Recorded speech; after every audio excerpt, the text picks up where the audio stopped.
The morning sun cast long shadows across the private airport tarmac as Diana Williams stepped out of her simple black sedan. She didn't look like someone who owned 3 companies worth billions of dollars. Her jeans were worn from years of wear, her sneakers had seen better days, and her plain gray hoodie could have come from any department store. A small black backpack hung from one shoulder, containing everything she needed for her trip to Chicago. Diana preferred traveling this way.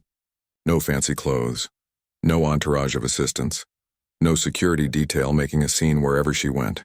Just her, moving through the world like any regular person. It reminded her of who she was before the money, before the fame, before everything changed.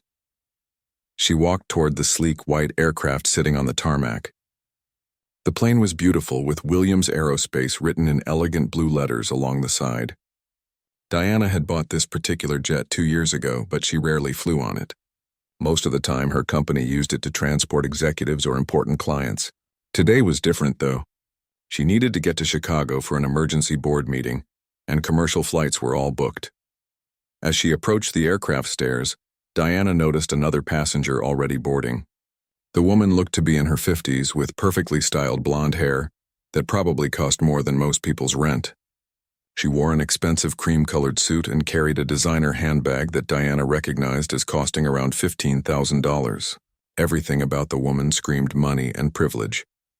Diana climbed the stairs behind her, nodding politely to the flight attendant who greeted them at the door. The attendant, a young man named Kevin, smiled professionally but didn't seem to recognize Diana. That was fine by her. She enjoyed the anonymity. "Welcome aboard," Kevin said warmly. "Please find your seats and we'll be taking off shortly." Diana knew exactly where her seat was. She had specifically requested 1A, the front seat on the left side. It gave her the best view and the most legroom for the 3-hour flight ahead. As she made her way down the narrow aisle, she heard the blonde woman talking loudly to someone on her phone. "Yes, I'm on the plane now," the woman was saying, her voice carrying that particular tone of someone who thought everyone around them should be impressed. "It's a gorgeous aircraft. I paid premium for this flight, and it better be worth every penny." Diana settled into her seat and pulled out her phone. She had emails to answer and a presentation to review before the meeting. The Chicago situation was delicate, and she needed to be prepared for anything. Her company was considering acquiring a smaller tech firm, but there were complications with the deal that required her personal attention.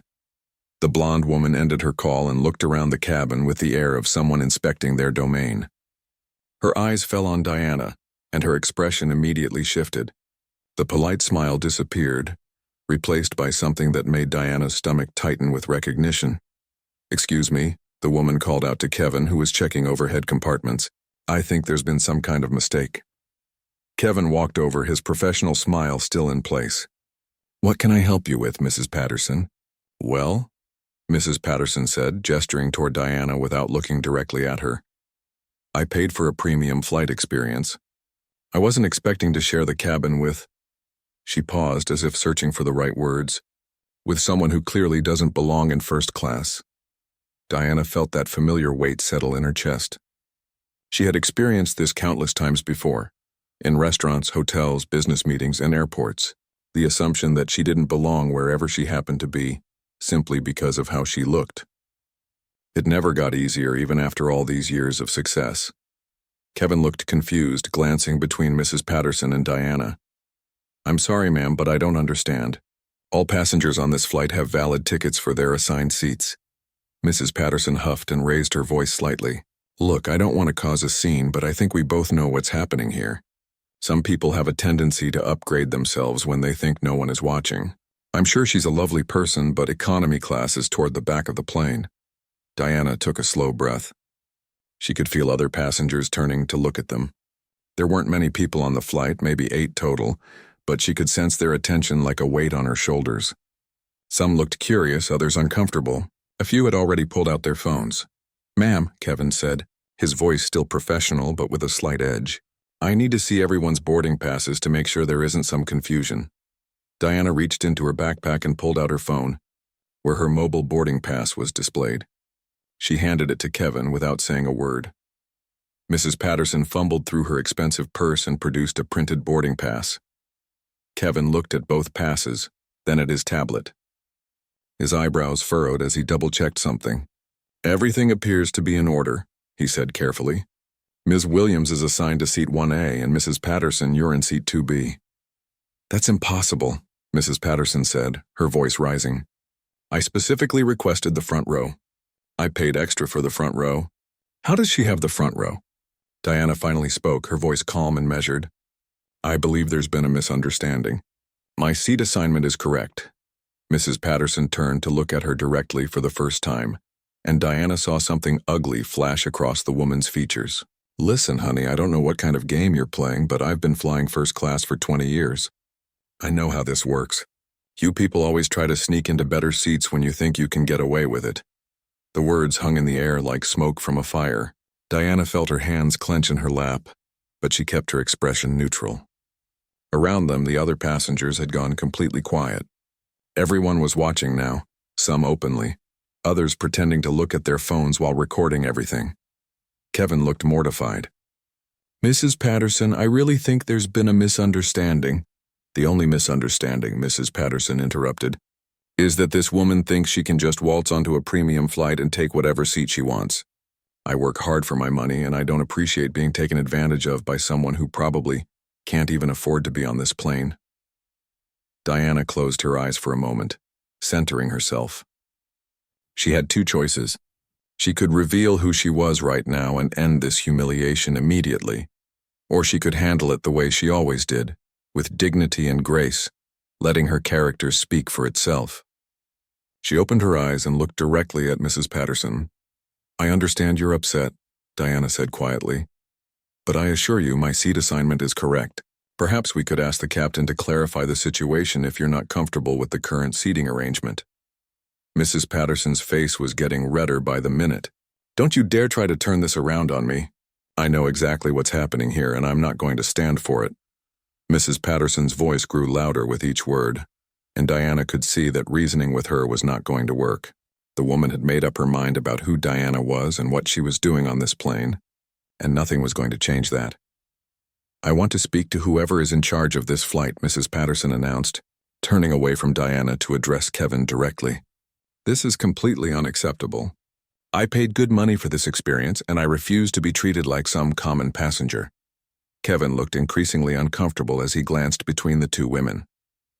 Diana could see the confusion in his young face. He was probably in his early 20s, and this was likely not something they had covered in flight attendant training. How do you handle a situation where one passenger is accusing another of stealing their seat based on nothing more than assumptions?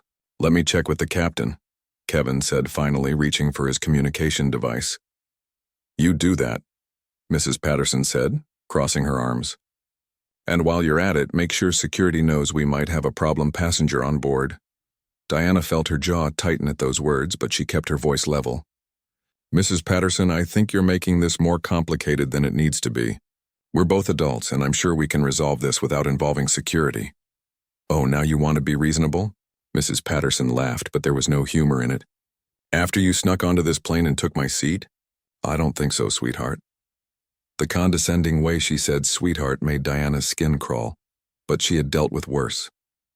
Much worse.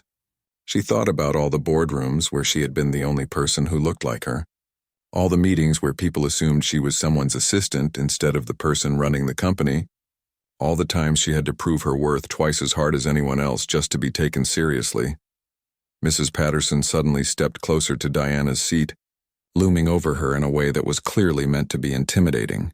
"I know your type," she said, her voice dropping to what she probably thought was a threatening whisper, but which was still loud enough for everyone in the small cabin to hear. "You think you can just take whatever you want because you're used to getting special treatment? Well, not today." Diana remained seated, but every muscle in her body was tense. She had learned long ago not to react to this kind of provocation, but it was getting harder to stay calm. The woman was now close enough that Diana could smell her expensive perfume mixed with the anger radiating from her. "I think you should step back," Diana said quietly, her voice carrying a firmness that made several passengers look up from their phones. "I'll step back when you get out of my seat," Mrs. Patterson replied, moving even closer. That was when she made her biggest mistake. Mrs. Patterson reached out and grabbed Diana's arm, her perfectly manicured fingers digging into the soft fabric of Diana's hoodie. "Come on, get up. Stop playing games and move to where you belong." The moment her hand made contact, Diana felt something snap inside her. Not anger exactly, but a deep weariness that came from years of dealing with people who thought they could put their hands on her without permission. She looked down at the woman's hand on her arm, then slowly raised her eyes to meet Mrs. Patterson's gaze. "Take your hand off me," Diana said. And there was something in her voice that made Mrs. Patterson's eyes widen slightly. But instead of letting go, Mrs. Patterson tightened her grip. "Not until you get up and move to coach where you belong." The cabin had gone completely silent except for the low hum of the aircraft's engines. Every passenger was now openly watching the confrontation, and Diana could see phone cameras pointed in their direction. She knew that whatever happened next would probably end up on social media within the hour. Kevin had returned and was standing a few feet away, looking like he wanted to intervene but wasn't sure how. Behind him, another flight attendant had appeared, an older woman with graying hair who looked more experienced. "Ladies," the older attendant said, stepping forward with the authority of someone who had dealt with difficult passengers before, "I'm going to have to ask you both to remain calm while we sort this out." "There's nothing to sort out," Mrs. Patterson said without taking her eyes off Diana. "This woman is in the wrong seat, and she needs to move, now." Diana could feel Mrs. Patterson's grip getting tighter, and she knew she had to do something before this escalated even further. She had options. She could call security herself. She could reveal who she was. She could even press charges for assault because that's exactly what this was becoming. Instead, she chose to do what she had always done. She chose to respond with dignity. "Mrs. Patterson," Diana said, her voice steady despite the anger she was feeling. "I understand that you're upset, but putting your hands on another passenger is not acceptable. I'm going to ask you one more time to let go of my arm." "Or what?" Mrs. Patterson challenged, her face now red with anger. "You'll call your lawyer? You'll sue me? I've heard it all before from people like you. People like you." The words hung in the air like a slap, and Diana saw several passengers shift uncomfortably in their seats. She could see in their faces that they understood exactly what Mrs. Patterson meant by people like you, and some of them looked ashamed to be witnessing it. The older flight attendant stepped forward more decisively. "Ma'am, I need you to remove your hand from the other passenger immediately. Physical contact is not permitted." Mrs. Patterson finally let go, but she didn't step back. Instead, she pointed her finger inches from Diana's face. "Fine, I'll let go, but I'm not moving until she gets out of my seat. I don't care how long it takes or who I have to call." Diana rubbed her arm where Mrs. Patterson had grabbed her. There would probably be bruises tomorrow, she thought absently. Small finger-shaped marks that would remind her of this moment for days to come. "I need to see your boarding passes again," the older attendant said firmly. "Both of you." Diana handed over her phone again, and Mrs. Patterson thrust her printed pass toward the attendant with an exaggerated sigh. The woman studied both passes carefully, then pulled out her own tablet to cross-reference the seat assignments. While they waited, Mrs. Patterson continued her verbal assault. "I can't believe this is happening. I specifically chose this airline because I thought it would be more exclusive. I didn't expect to have to deal with people trying to scam their way into first class." Diana closed her eyes and took a deep breath. She thought about her grandmother, who had cleaned houses for wealthy white families for 40 years and had taught Diana that grace under pressure was the most powerful weapon a person could have. Her grandmother had faced far worse than this and had never lost her dignity. "The seat assignments are correct," the older attendant announced, but there was something in her voice that suggested she was still confused about something. "Ms. Williams is indeed assigned to 1A. Mrs. Patterson's face went through several different expressions in rapid succession: disbelief, anger, and then something that looked almost like panic. "That's impossible. Check again. There has to be some mistake." But Diana could see in the attendant's eyes that she was starting to put pieces together. The woman kept looking at her tablet, then at Diana, then back at her tablet, like she was trying to solve a puzzle. "Maybe," Mrs. Patterson said, her voice taking on a desperate edge. "Maybe she upgraded her ticket after she got here. Maybe she's using someone else's pass. These people are always trying to get something for nothing." The words hit Diana like physical blows, each one more painful than Mrs. Patterson's grip on her arm had been. She had built a billion-dollar company from nothing, had created thousands of jobs, had donated millions to charity, and yet to this woman, she was still just these people trying to get something for nothing. Diana stood up slowly, and Mrs. Patterson took a step back, perhaps finally recognizing that she had pushed too far. But Diana wasn't getting up to leave. She was getting up because she had made a decision. Diana stood facing Mrs. Patterson, her decision made. She was done being quiet, done letting this woman's ignorance and prejudice go unchallenged. But before she could speak, she noticed something happening at the front of the plane. The older flight attendant, whose name tag read Linda, was frantically typing something into her tablet. Her eyes kept darting between the screen and Diana's face, and with each passing second, her expression grew more concerned. Linda whispered something to Kevin, who immediately pulled out his own device and began scrolling through what looked like employee communications. Mrs. Patterson, oblivious to the growing tension among the crew, was still ranting. "I don't understand why this is so complicated. Just check the passenger manifest. I'm sure you'll find that this woman's name isn't supposed to be in first class. Probably isn't supposed to be on this plane at all." Linda's face had gone completely pale. She grabbed Kevin's arm and whispered something urgent in his ear. Kevin's eyes went wide, and he looked at Diana like he was seeing her for the first time. Then he looked at his tablet, then back at Diana, and Diana could see the exact moment when recognition hit him. "Oh no," Kevin whispered, so quietly that only Linda could hear him, but Diana's sharp ears caught it too. Mrs. Patterson was still talking, her voice getting more shrill with each word. "I've been flying first class for over 20 years, and I have never experienced this kind of treatment. When I get home, I'm calling my lawyer and I'm calling the airline, and I'm going to make sure everyone knows how poorly I was treated today." Linda stepped forward, her hands slightly shaking. "Mrs. Patterson, I think we need to—" "Finally," Mrs. Patterson interrupted. "Finally, someone is going to do something about this situation. I assume you're going to move her to her proper seat now." Linda looked like she might be sick. "Ma'am, I really think you should sit down so we can—" "I'm not sitting down until this is resolved," Mrs. Patterson declared. "I paid good money for this flight, and I expect to be treated with the respect I deserve."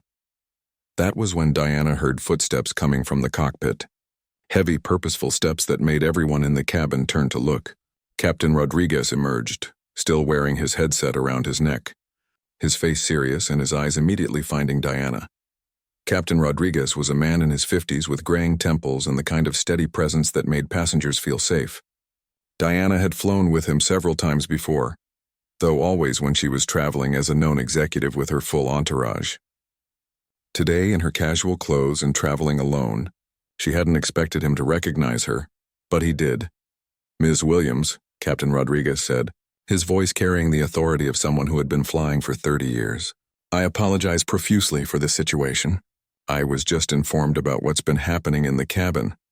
Mrs. Patterson looked confused by the sudden appearance of the captain, but she wasn't about to let anyone steal her spotlight. "Oh good, the captain is here.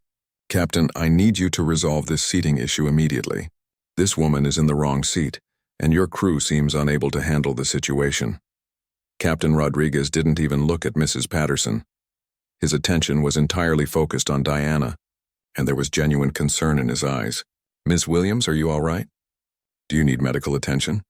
"I'm fine, Captain Rodriguez," Diana replied calmly. "Just a misunderstanding." Mrs. Patterson's head snapped back and forth between Diana and the captain, her confusion growing. "What's going on here? Why is everyone acting like she's someone important?"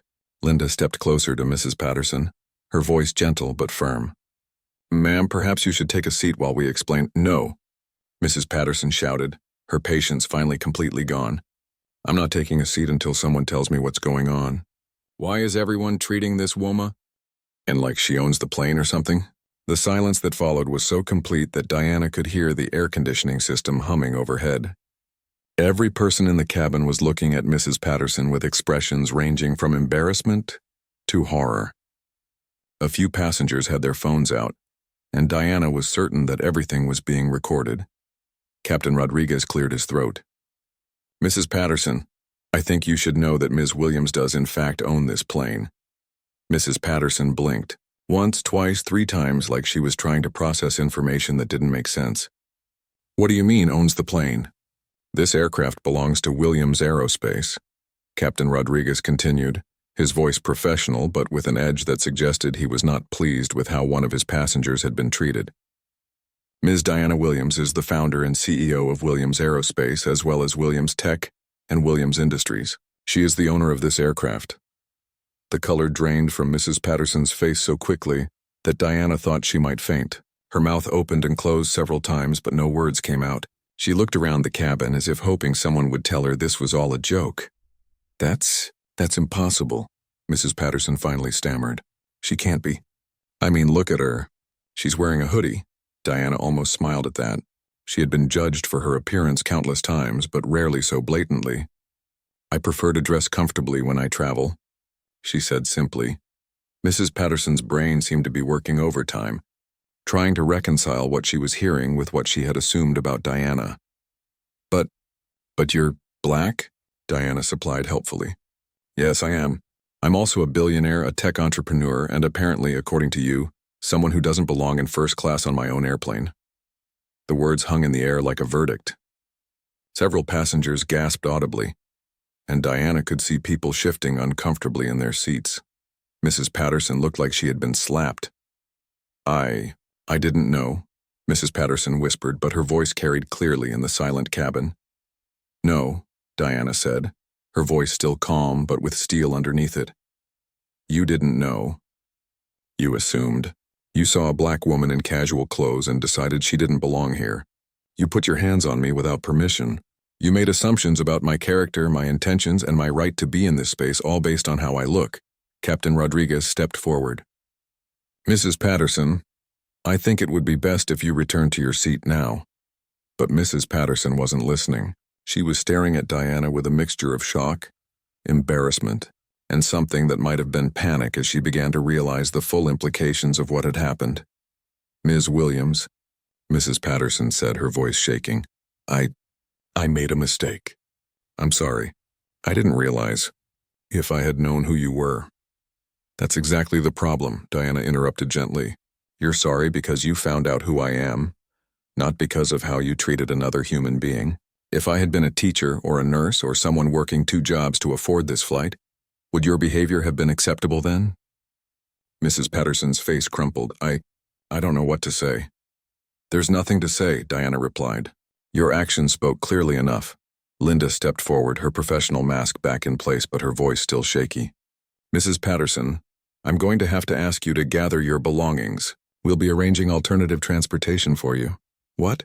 No, wait, Mrs. Patterson said, panic creeping into her voice. You can't kick me off the plane. I paid for this flight. I have important meetings in Chicago. Captain Rodriguez's expression was stone-cold professional.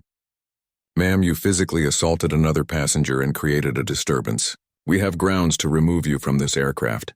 Mrs. Patterson turned desperately to Diana. Ms. Williams, please. I made a mistake. I'm sorry. Surely you can understand. I mean, we're both successful women. Can't we just forget this happened? Diana looked at her for a long moment, considering. The entire cabin was watching, waiting to see what she would do. She thought about her grandmother again, about grace under pressure, about the power of forgiveness. But she also thought about every other black woman who might face this same situation without the protection of wealth and status. Mrs. Patterson, Diana said finally, I forgive you, but forgiveness doesn't erase consequences. What you did today wasn't just wrong, it was illegal. You assaulted me and you did it in front of witnesses while being recorded. Mrs. Patterson's legs seemed to give out, and she sank into the nearest seat, her expensive purse falling to the floor. Mrs. Patterson sat in the nearest seat, her perfect composure completely shattered. Her expensive suit was wrinkled, her carefully styled hair was disheveled, and her face had lost all color. She clutched her designer purse like it might somehow anchor her to a reality that made sense. Please, she whispered, looking up at Diana with desperate eyes. I can't lose my job over this. I have a family. I have responsibilities. Surely we can work something out between 2 businesswomen. Diana studied the woman who had grabbed her arm and made assumptions about her character just minutes earlier. She could see the fear in Mrs. Patterson's eyes now. The dawning realization of what this moment might cost her. Part of Diana felt sorry for her, but a larger part knew that this was exactly the kind of moment that defined who people really were. Mrs. Patterson, Diana said, sitting down in her assigned seat and facing the distraught woman. Tell me something. What do you do for work? Mrs. Patterson wiped her nose with the back of her hand, smearing her expensive makeup. I'm the vice president of marketing for Highland Financial Group. I've been with the company for 12 years. Highland Financial, Diana repeated thoughtfully. That's the investment firm that handles pension funds for teachers and firefighters, isn't it? Yes. Mrs. Patterson nodded eagerly, perhaps thinking this connection might help her somehow. We manage over $2 billion in assets for public employees. Diana nodded slowly. So your job is to help secure the financial futures of teachers, firefighters, police officers, and other public servants, people who dedicate their lives to serving their communities. That's right, Mrs. Patterson said, her voice gaining a bit of strength. It's important work. I'm good at what I do. I'm sure you are, Diana said, and now tell me, Mrs. Patterson, how many of those teachers and firefighters do you think look like me? The question hung in the air, and Diana could see Mrs. Patterson's face change as she began to understand where this was going. I don't know the exact demographics, Mrs. Patterson stammered. A lot, Diana said simply. A lot of the people whose money you help manage look like me, and yet, when you saw me on this plane, your first assumption was that I was trying to steal something, that I was someone who gets special treatment and takes things I haven't earned. Mrs. Patterson's eyes filled with tears. I never thought about it that way. No, you didn't think about it, Diana agreed. That's the problem. You didn't think about the fact that the person you were attacking might be someone who has worked twice as hard to get half as far. You didn't think about the possibility that I might have earned my place here. You just saw my skin color and made assumptions. Captain Rodriguez had been standing quietly nearby, but now he stepped forward. Mrs. Patterson, I need to inform you that airport security is on their way. Ms. Williams would be within her rights to press charges for assault. Mrs. Patterson's face went from pale to gray. Assault, but I barely touched her. I was just trying to get her attention. You grabbed my arm hard enough to leave bruises, Diana said, rolling up her sleeve to show the red marks that were already darkening. You put your hands on me without permission and tried to physically force me out of my seat. In any court of law, that's assault. Linda, the senior flight attendant, approached with a clipboard. Mrs. Patterson, I need you to gather your belongings. Security will escort you off the aircraft when they arrive. No, please, Mrs. Patterson said, standing up abruptly.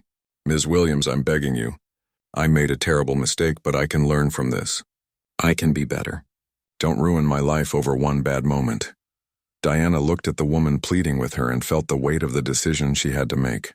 She thought about all the times she had chosen to stay quiet, to turn the other cheek, to take the high road while people like Mrs. Patterson never faced any consequences for their actions. Mrs. Patterson, Diana said, do you have children? The question seemed to catch Mrs. Patterson off guard. Yes, I have 2 daughters. They're in high school.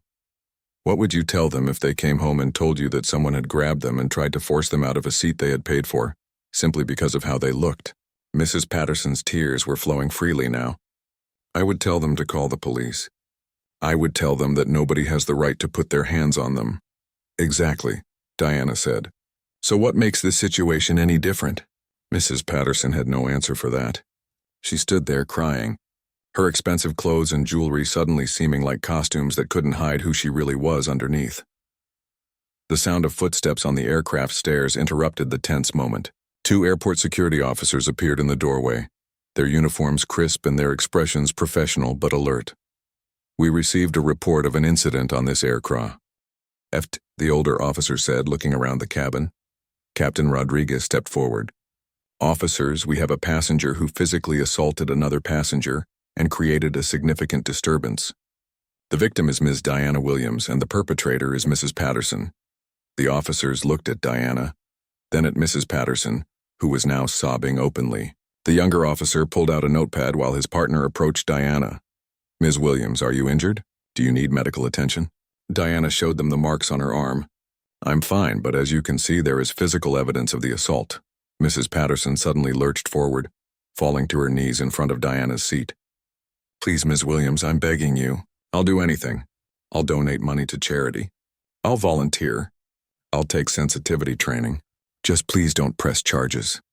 The sight of this woman on her knees was almost more than Diana could bear, not because she felt sorry for her, But because it was so performative, so desperate, and so focused on avoiding consequences rather than understanding the harm she had caused. "Get up," Diana said quietly. "Get up off the floor." Mrs. Patterson scrambled to her feet, hope flickering in her eyes. "Mrs. Patterson," Diana continued, "I want you to understand something. This isn't about punishment. This isn't about revenge. This is about the fact that actions have consequences, and that those consequences shouldn't disappear just because you finally realized you made a mistake." One of the other passengers, an older black man who had been watching everything unfold, spoke up for the first time. "Ma'am, I've been sitting here listening to this whole thing, and I just want to say something." Everyone turned to look at him, and Diana nodded for him to continue. "I'm a retired teacher," the man said, his voice carrying the authority of someone who had spent decades in classrooms. 42 years I taught high school math, and I can't tell you how many times I've seen situations like this, where someone does something harmful and then wants forgiveness the moment they realize there might be consequences. He looked directly at Mrs. Patterson. "Ma'am, I don't know you, but I know your type. You wouldn't be sorry if this lady was just a regular person without money and power. You're only sorry because you got caught making assumptions about the wrong person." Mrs. Patterson opened her mouth to protest, but the teacher held up his hand. "I'm not finished," he said. "You see, the problem isn't that you made a mistake. The problem is that you made a choice. You chose to put your hands on another person. You chose to make assumptions based on skin color. You chose to believe that your discomfort was more important than another person's dignity." The cabin was completely silent except for Mrs. Patterson's quiet sobs. Diana looked at the security officers. "I want to press charges," she said firmly. "Not because I'm vindictive, but because this behavior has to have consequences. If I don't hold her accountable, who will be her next victim? What teacher or nurse or working mother will face this same treatment from her without any recourse?" Mrs. Patterson collapsed back into her seat, her head in her hands. "My career is over," she whispered. "My reputation, my family's reputation, everything is ruined." "Your career doesn't have to be over," Diana said, surprising everyone in the cabin, including Mrs. Patterson, who looked up with sudden hope. "But it should be changed. You should spend some time thinking about why you reacted the way you did, and what you can do to make sure it never happens again." 3 months later, Diana sat in her corner office on the 42nd floor of the Williams Industries building in downtown Atlanta, looking out at the city skyline she had grown to love. The morning sun cast long shadows between the buildings, and she could see people moving about their daily lives far below, each carrying their own stories, their own struggles, their own triumphs. Her assistant, Rachel, knocked on the doorframe. "Ms. Williams, you have that conference call with the Chicago team in 10 minutes, but first I thought you might want to see this." Rachel handed her a tablet displaying a news article. The headline read, "Highland Financial VP completes year-long community service program after airport incident." Diana scrolled through the article, reading about how Mrs. Patterson had spent the last several months working with various community organizations, focusing specifically on programs that served underprivileged youth. The article mentioned that she had completed over 500 hours of community service and had taken extensive diversity and sensitivity training. "There's more," Rachel said, pulling out a handwritten letter. "This came by courier this morning." Diana recognized Mrs. Patterson's handwriting from the legal documents they had exchanged over the past few months. The letter was brief but seemed genuine. "Ms. Williams, I know I can never fully make amends for my behavior on that flight, but I wanted you to know that the experience changed me in ways I never expected. Working with the young people at the community center has opened my eyes to perspectives I never bothered to consider before. I still have a long way to go, but I'm committed to doing the work. Thank you for holding me accountable while still giving me a chance to grow. Beverly Patterson." Diana set the letter down and thought about that day on the plane. The video had gone viral within hours, just as she had expected.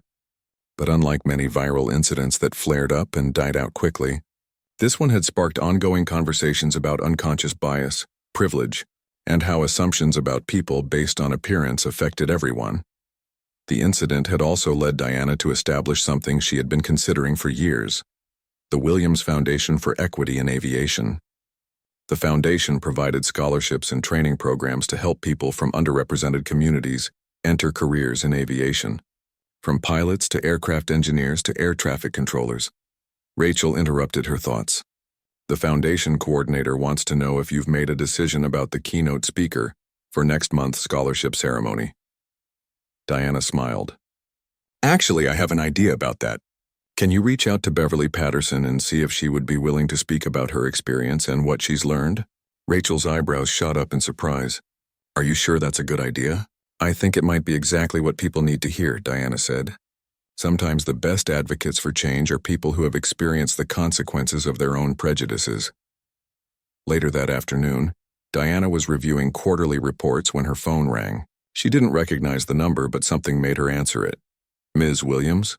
This is Beverly Patterson. Your assistant said you wanted to speak with me. Diana leaned back in her chair. Hello, Mrs. Patterson. I hope you're doing well. There was a pause before Beverly replied. I'm different than I was 3 months ago. Better, I hope. The work I've been doing has been eye-opening in ways I never expected. I read about it in the news, Diana said. It sounds like you've been keeping busy. Ms. Williams, I have to ask you something that's been bothering me for months.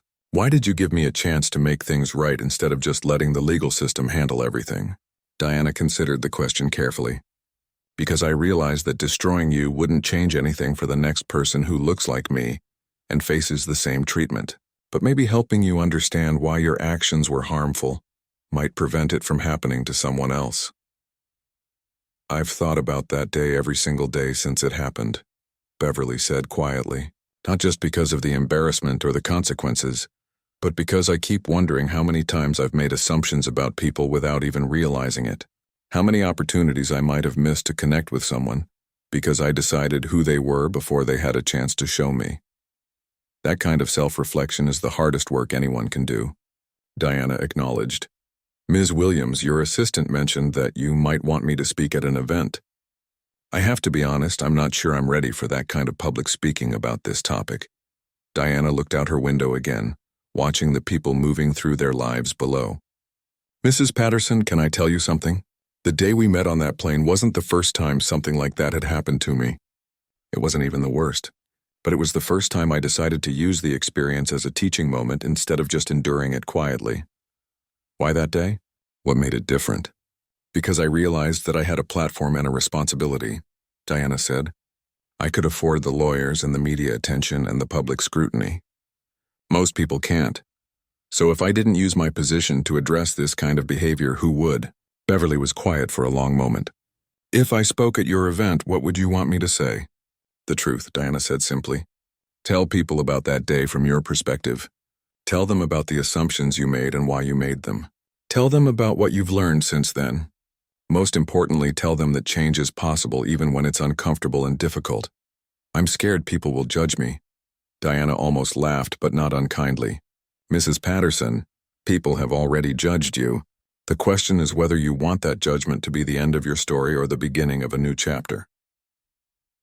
2 weeks later, Diana stood at the podium in the ballroom of the Atlanta Marriott, looking out at an audience of over 400 people.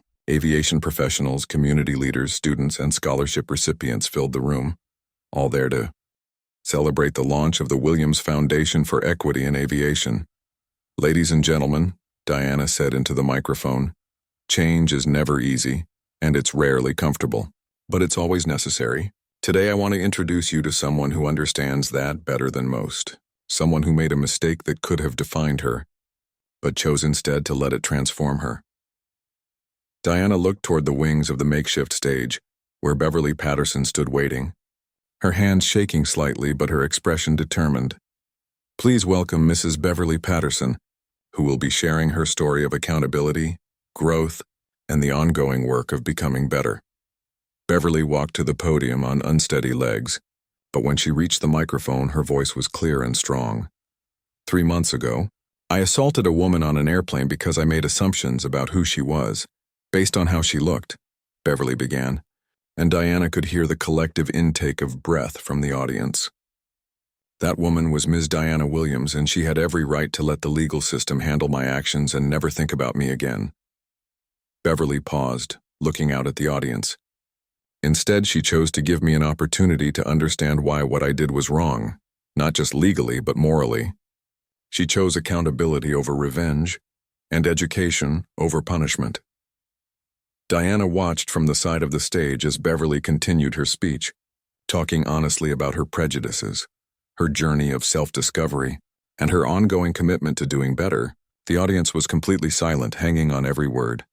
"I can't undo what I did," Beverly said, her voice breaking slightly.